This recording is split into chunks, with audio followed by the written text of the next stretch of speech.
Well, good morning, Jeff. Good morning to everybody in Brownwood and the surrounding area. I am back in Texas, back from D.C., where I flew out yesterday, and just every week has been busy. There's just a lot going on up in D.C. Oh, there's a lot going on, and it's been President Trump has been in office again for another a little over a year now, and to me it's still remarkable at how easy he fixed the border crisis. The previous administration said, "Oh, we need more money, we need comprehensive reform, we need this and that," and here President Trump, in a matter of months, has basically solved the problem with the on the border. Well, you're right. What a difference from the previous administration that let millions and millions of people, illegal aliens, into this country, many of whom were violent criminals and gang members, cartel members, and known terrorists, 2,500 people who matched the terror watch list. But, yeah, President Trump comes in and just does what most presidents have done over the course of history, which is enforce the law. And over the past couple of months, we've had 0 illegal aliens who have been released into the interior. Zero. And it's back to doing things the legal way through law and order. And, yet this is something that the left, they've just lost their minds on all of this. They've completely lost their minds on reestablishing the rule of law. It's sad to see, but I'm proud of the president for doing it to get us back to law and order.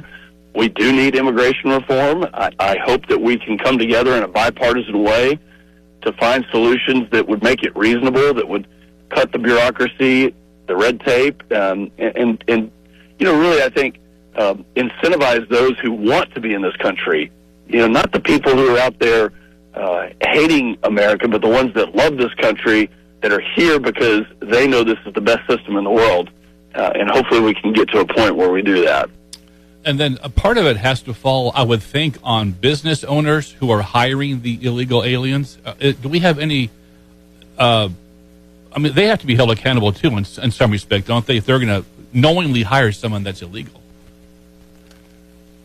Well, certainly, and there's a huge issue with regards to labor. I mean, we all know, whether it's agriculture or construction. I mean, you see it all across the country. The service industry with hotels and restaurants and things like that. I mean, we do know we need labor, which is why I think that first step was closing down the border and then moving into an immigration reform system where you have a person that is here. They've gone through the right steps. They've showed back up in court.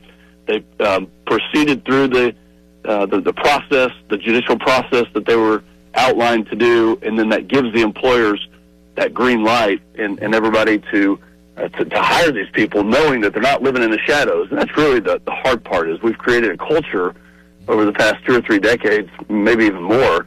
But remember back to the Bracero program, where you had seasonal workers, especially in agriculture, that would come across, they'd work here, they had the paperwork, and then they would go back home for a period of time, they'd come back the next year.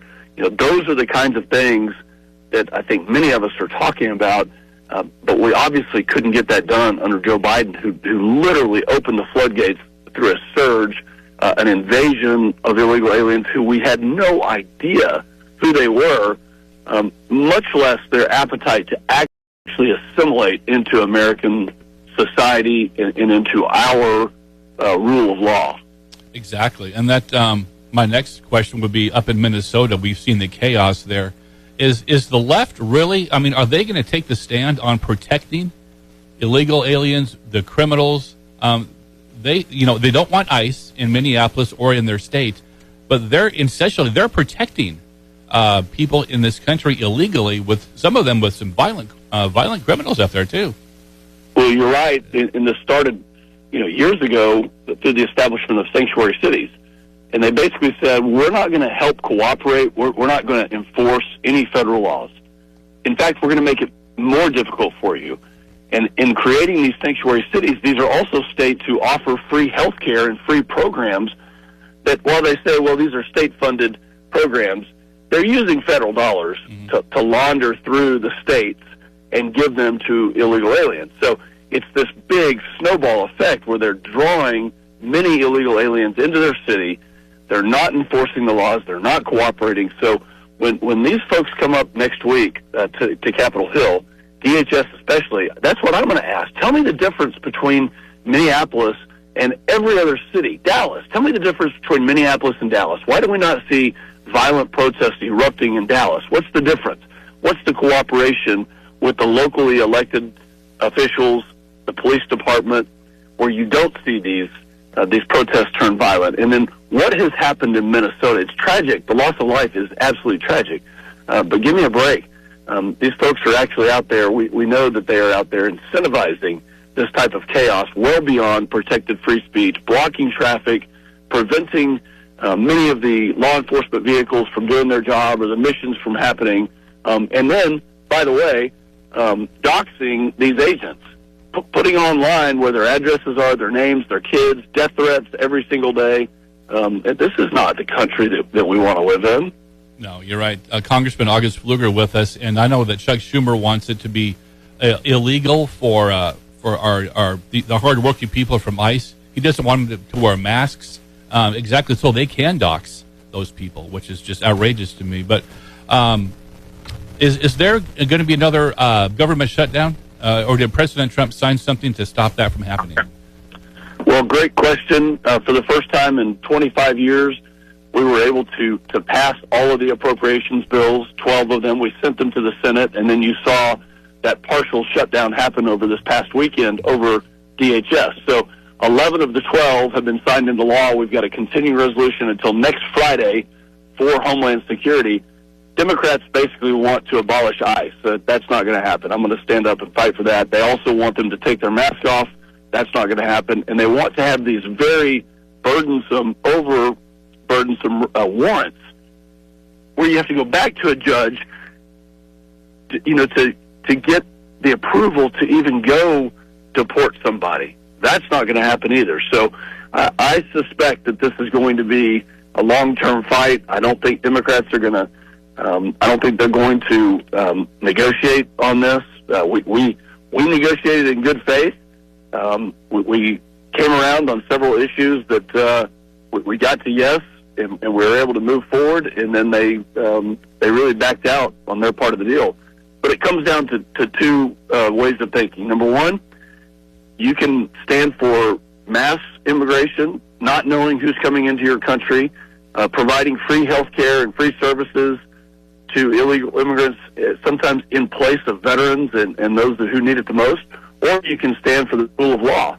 You can say, I don't believe that we should have mass immigration, and I think that we should know who's coming across.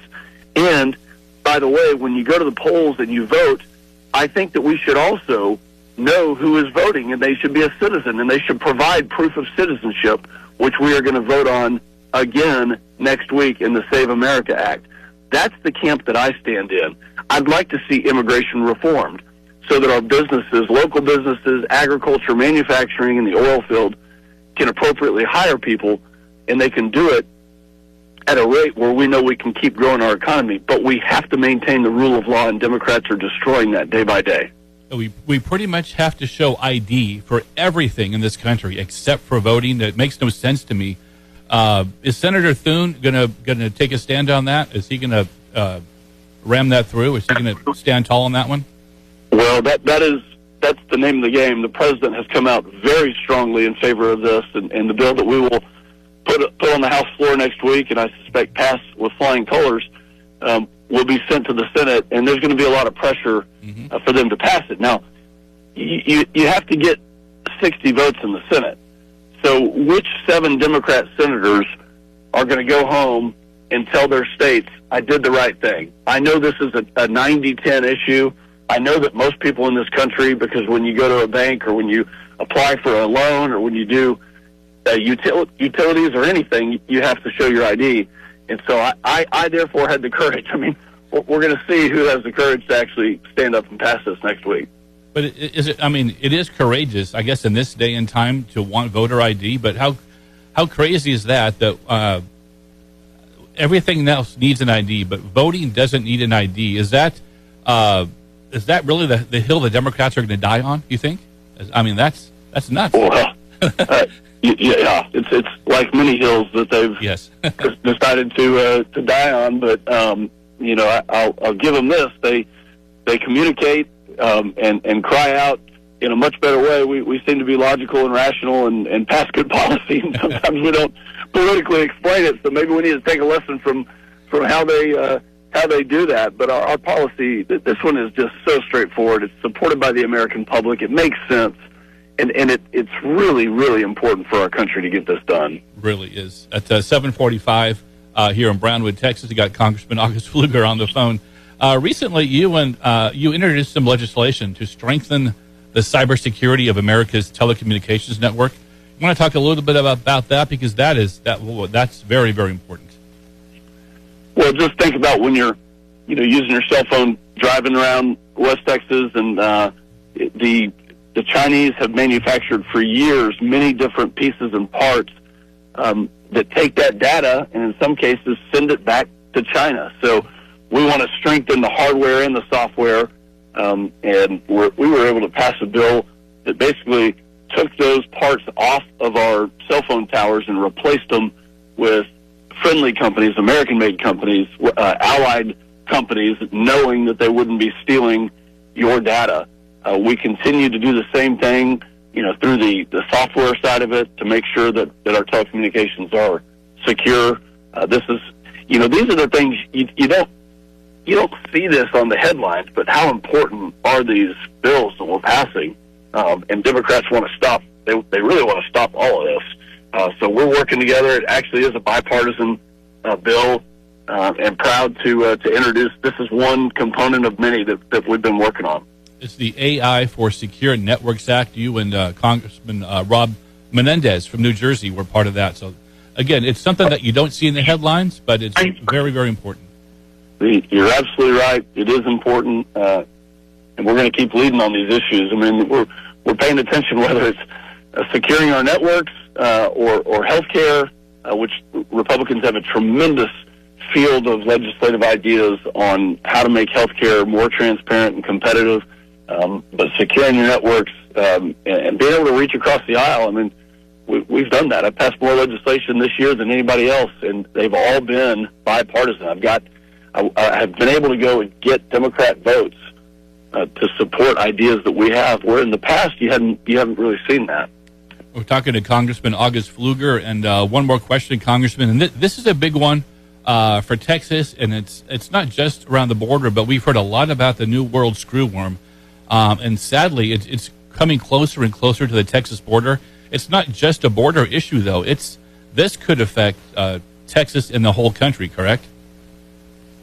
Unfortunately so. This is an insect that has come up from Central and South America through Mexico. They have not done their part. The Mexican government should have put in what we call sterile fly facilities, where the flies can breed together and they take out the dangerous part that allows of the insect, that allows them to burrow deep inside livestock and game animals like deer and horses and things like that. And it causes these huge wounds that make these animals very, very vulnerable to prey. This is not new. It's happened in the 60s and 70s, and many of the farmers and ranchers have told hundreds of stories about how bad it was. But now we are having to, through the USDA, through Brooke Rollins, the secretary, put these facilities into South Texas and force the government of Mexico to once again do the same. Now, I'll tell you that the freeze that we had this past weekend, last week, was actually a good thing for us, that slowed down, I think, a lot of that travel and was able to kill some of those screwworms as they were kind of making their way north. But a big issue. We appropriated hundreds of millions of dollars to build these facilities. We need to do it quickly. We need to get them established. And, oh, by the way, putting pressure on the Mexican government to uphold their end of the bargain, to also hold the line. And I'll say this: when you think about Border Patrol, one of the most important things they do is making sure that livestock does not come across the southern border infested with disease or with things like New World screwworm. So super important job that they don't get a lot of credit for, but keeping our food supply secure and safe is very, very important. We're talking to Congressman August Pfluger on KOXE at 7, just turned 7:50. Congressman, I know you're busy. Thank you again for coming on with us this morning. We always appreciate your time. Well, thanks for having me. It's an honor to represent this district. We're making progress. It is a politically divided environment that we live in, but we're standing up for the right things, standing up for this district that is so amazing, that goes from Odessa all the way, what will now be into Austin. So, listen, early voting is going to start here in just a week. You know, this is the chance to have your voice heard. It's the chance to exercise your constitutionally afforded rights. But important to keep this country going on the track that we know we can be prosperous. There's more work to be done. President Trump has done so much in that first year, but there is more work to be done. And we're doing that. And I'm happy to lead a lot of those projects and initiatives in Congress. Hey, one last question. Who do you like in the Super Bowl this weekend? Well, you know, those aren't my teams. I'll have to say, you know, heartbreaking to watch the Cowboys week after or year after year not really get there. But I kind of like the story of this quarterback at the Patriots. So we'll watch him. He seems to be a good guy, and giving God the credit, which you know, Fernando and the Indiana quarterback that won the Heisman in the national championship, similar traits there. So I guess I'll be rooting for that quarterback, but we will see what happens. All right, Congressman, thank you. Enjoy the game, and God bless. We love the work you're doing. Thank you so much. Thank you. God bless this great country. All right, bye-bye. There you go, folks.